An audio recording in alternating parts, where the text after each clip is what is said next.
গাজীপুরে সাংবাদিককে কুপিয়ে হত্যা করেন দুর্বৃত্তরা। গত বৃহস্পতিবার রাত 8:30টার দিকে মহানগরীর চন্দনা চৌরাস্তা এলাকায় এই মর্মান্তিক ঘটনাটি ঘটে। নিহত সাংবাদিক আসাদুজ্জামান তুহিন, তার বয়স 38 বছর। তিনি দৈনিক প্রতিবেদনের কাগজের গাজীপুরের স্টাফ রিপোর্টার হিসেবে কাজ করতেন। নিহত সাংবাদিক আসাদুজ্জামান তুহিনের বাড়ি ময়মনসিংহের ফুলবাড়িয়া উপজেলার ভাটিয়াপাড়া গ্রামে। তাকে হত্যার একটি ভিডিও সামাজিক যোগাযোগ মাধ্যম ইউটিউব, ফেসবুকে ব্যাপক পরিমাণে ভাইরাল হয়। পুলিশ সূত্রে জানা যায়, আসাদুজ্জামান তুহিন থাকতেন গাজীপুর মহানগরীর চৌরাস্তা এলাকায়। পূর্বে শত্রুতা জেরে 5-6 জন দুর্বৃত্ত গত বৃহস্পতিবার রাত 8:30টার দিকে চন্দনা চৌরাস্তা এলাকায় তাকে ধারালো অস্ত্র নিয়ে ধাওয়া করেন। সেই সময় তিনি দৌড়ে ঈদগাহ মার্কেটের একটি চায়ের দোকানে আশ্রয় নেন। তারপর দুর্বৃত্তরা তাকে দোকানের ভেতর ঢুকে এলোপাতাড়ি কোপাতে থাকেন। তারপর দুর্বৃত্তরা যখন বুঝতে পারেন সাংবাদিক আসাদুজ্জামান তুহিন মারা গেছেন, আর ঠিক তখনই ঘটনাস্থল থেকে পালিয়ে যান দুর্বৃত্তরা। এদিকে স্থানীয় এক ব্যবসায়ী খায়রুল ইসলাম বলেন, আমি দোকানে বসেছিলাম, হঠাৎ তুহিন দৌড়ে এসে আমার দোকানে ঢুকে পড়েন। তারপর 3 জন আমার দোকানের ভেতর ঢুকে তাকে কুপিয়ে হত্যা করেন। আর সেই সময় দোকানের বাইরে 2 জন রামদানে দাঁড়িয়েছিলেন। আমি বাধা দিতে গেলে তারা আমাকেও কুপিয়ে হত্যা করার হুমকি দেয়। তিনি আরো বলেন, ওই সময় অনেক লোকজন তাকিয়ে দেখছিল, কিন্তু কেউ বাঁচাতে আসেনি।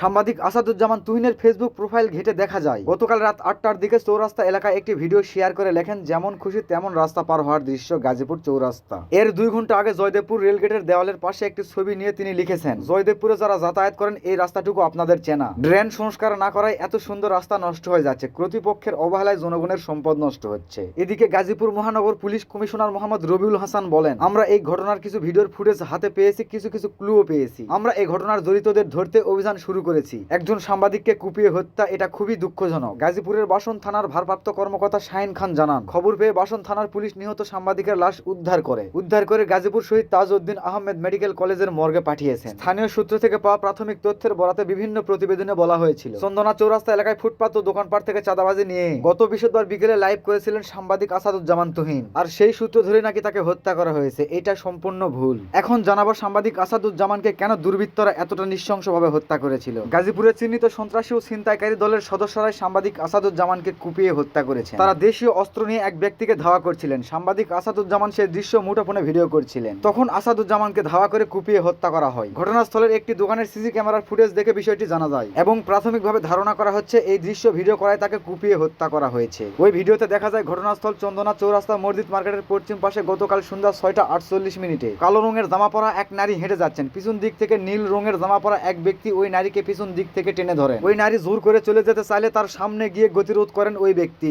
এক পর্যায়ে ওই ব্যক্তি ওই নারীকে চড় থাপ্পড় মারেন। ঠিক সেই সময় পাশ থেকে ধারালো অস্ত্র নিয়ে কয়েকজন যুবক ওই ব্যক্তিকে কোপানোর চেষ্টা করেন। তখন নীল শার্ট পরা ওই ব্যক্তি সেখান থেকে দৌড়ে পালিয়ে যান। ঘটনার কিছুক্ষণ আগেই চন্দনা চৌরাস্তা এলাকায় একটি চায়ের দোকানে বসেছিলেন সাংবাদিক আসাদুজ্জামান ও তার সহকর্মী শামীম হোসেন। এই ঘটনা সম্পর্কে সাংবাদিক শামীম হোসেন বলেন, চন্দনা চৌরাস্তা এলাকায় আমরা 2 জন একদিক থেকে অন্যদিকে পাশে হেঁটে যাচ্ছিলাম। ঠিক এমন সময় একজন নারী ও পুরুষ আমাদের পাশ কাটে চলে যায়। এ সময় কয়েকজন লোক দেশীয় ধারালো অস্ত্র নিয়ে বলতে থাকেন, এই পাইছি তোরা আয়। ওই ব্যক্তি যখন দৌড়ে পালানোর চেষ্টা করেন তখন ধারালো অস্ত্র নিয়ে তাকে ধাওয়া করেন। তখন সাংবাদিক আসাদুজ্জামান তুহিন তার হাতে থাকা মুঠোফোন বের করে তাদের পিছনে দৌড়াতে থাকেন। পরে আমি তুহিনকে খুঁজতে গিয়ে এগিয়ে যাই। অস্ত্রধারী ব্যক্তিরা হঠাৎ থেমে গিয়ে পিছনের দিকে তাকায়। সাংবাদিক আসাদুজ্জামান তুহিন তখন দৌড়ে গিয়ে চায়ের দোকানে ঢুকে যায় এবং ঠিক তখন ওই দুর্বৃত্তরাও চায়ের দোকানে ঢুকে যায় এবং কুপিয়ে হত্যা করে সেখান থেকে তারা পালিয়ে যায়। সিসিটিভির ফুটেজে নারীর সঙ্গে যে ব্যক্তির ধস্তাধস্তি হচ্ছিল, পরে সে ব্যক্তি পালিয়ে যান এবং ওই ব্যক্তি বর্তমানে আহত হয়ে হসপিটালে ভর্তি আছেন। ওই ব্যক্তির নাম বাচ্চা মিয়া। তিনি বলেন, ওই মেয়ে সহ একটা টিম আছে, ওরা আমার কাছ থেকে টাকা নিয়ে গেছে। পুলিশ সূত্রে জানা যায়, গাজীপুর নগরের বাসন ও ভোগড়া ও চন্দনা চৌরাস্তা এলাকায় একটি চক্র আছে যারা ছিনতাইয়ের সঙ্গে জড়িত এবং সিসিটিভির ভিডিওতে যাদের দেখা গেছে তারা সবাই ছিনতাইকারী দলের সদস্য। তাদের বিরুদ্ধে বিভিন্ন থানায় একাধিক মামলাও রয়েছে। সিসিটিভির ভিডিওতে যে নারীকে দেখা গেছেন তিনিও ওই চক্রের সদস্য হতে পারেন। চন্দনা চৌরাস্তা এলাকায় বিভিন্ন ধরনের ফাঁদ পেতে ওই চক্র ছিনতাই করে থাকেন। গাজীপুর মহানগর পুলিশের কমিশনার রবিউল হাসান বলেন, আমরা ধারণা করছি সিসিটিভির ক্যামেরার ফুটেজে ওই নারী ও ছিনতাইকারী দলের সদস্য। হত্যাকাণ্ডের সঙ্গে জড়িত ব্যক্তিদের ধরতে ইতিমধ্যেই অভিযান শুরু করেছি আমরা।